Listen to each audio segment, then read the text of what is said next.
আলহামদুলিল্লাহি ওয়াহদা ওয়াসসালাতু ওয়াসসালামু আলা মান লা নাবিয়্যা বা'দা আম্মা বা'দ।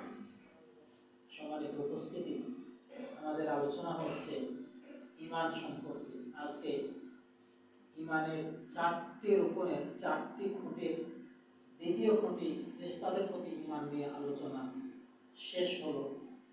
এরপরের আলোচনা হবে আমাদের নবীগণের উপরে বিশ্বাস। এই বিষয়ের উপরে আলোচনা হবে।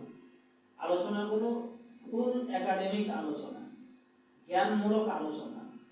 যে আলোচনাগুলো অন্য আলোচনা বোঝাটা যতটা সহজ হয়, আমাদের এই আলোচনা বোঝাটা ততটা সহজ হয় না, একটু কঠিন হয়।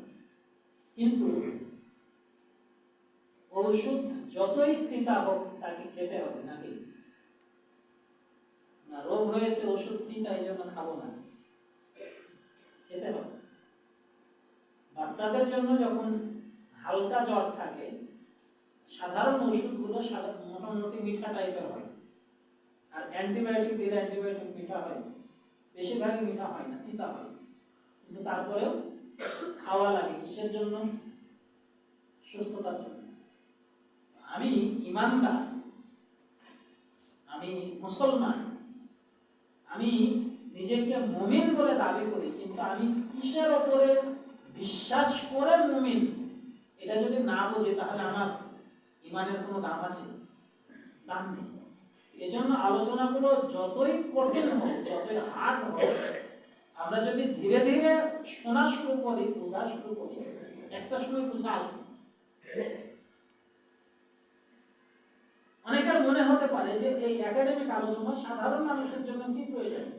এগুলো যারা শিক্ষিত মানুষ, মোটামুটি ইসলাম সম্পর্কে জানে, তাদের জন্য প্রয়োজন।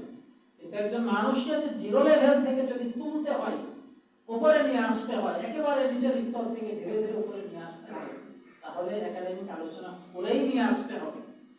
তো এজন্য আলোচনা যতই কঠিন মনে হোক, আলোচনা যতই রসহীন বেরস আলোচনা হোক, আলোচনা আমাদেরকে আত্মস্থ করতে হবে, বুঝতে হবে, মনোযোগ দিয়ে শুনতে হবে।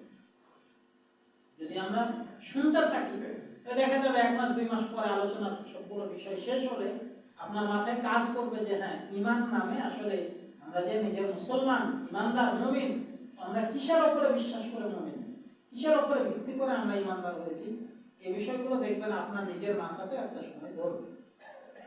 আজকের এই আলোচনার আগে যদি আপনাকে জিজ্ঞেস করা হতো, বা ধারাবাহিক আলোচনা চলছে কয়েকজন আপনি, এই আলোচনার আগে যদি জিজ্ঞেস করা হতো যে আচ্ছা বলুন তো, আমরা যে মুমিন, ঈমানদার, তো কিসের উপরে বিশ্বাস করে মুমিন আমরা, কয়জন আমরা বলতে পারতাম?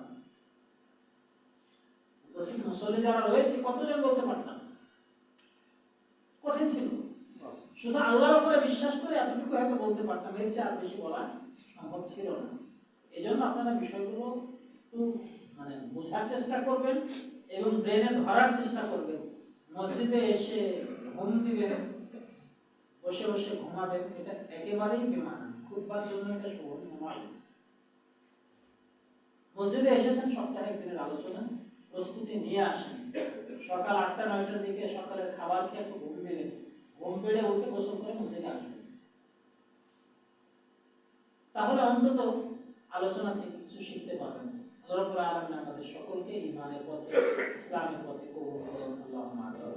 রাব্বুল আলামিন, আমরা গুনাহগার, আমরা পাপী, জেনে না জেনে প্রকাশ্যে বিভিন্ন ভুল করে থাকি, তুমি আমাদের সকলের ভুল ত্রুটি মাফ করে দাও।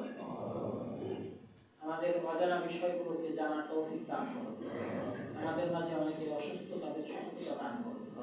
যারা দুরারোগ্য ব্যাধিতে ভুগতেছে তাদের পরিপূর্ণ সুস্থতা দান করো। যারা পরপারে চলে গিয়েছে তাদের কবরের শাস্তি মাফ করে দাও। আমরা যারা দুনিয়াতে বেঁচে আছি, আমাদের সকলকে ঈমানের উপরে বাঁচিয়ে রাখো। আমাদের সকলকে ঈমানের সাথে পরপারে চলে গিয়েছে। রব্বানা তাকাব্বাল মিন্না ইন্নাকা আনতাস সামিউল আলিম ওয়া তুব আলাইনা ইন্নাকা আনতাত তাওয়াবুর রহিম।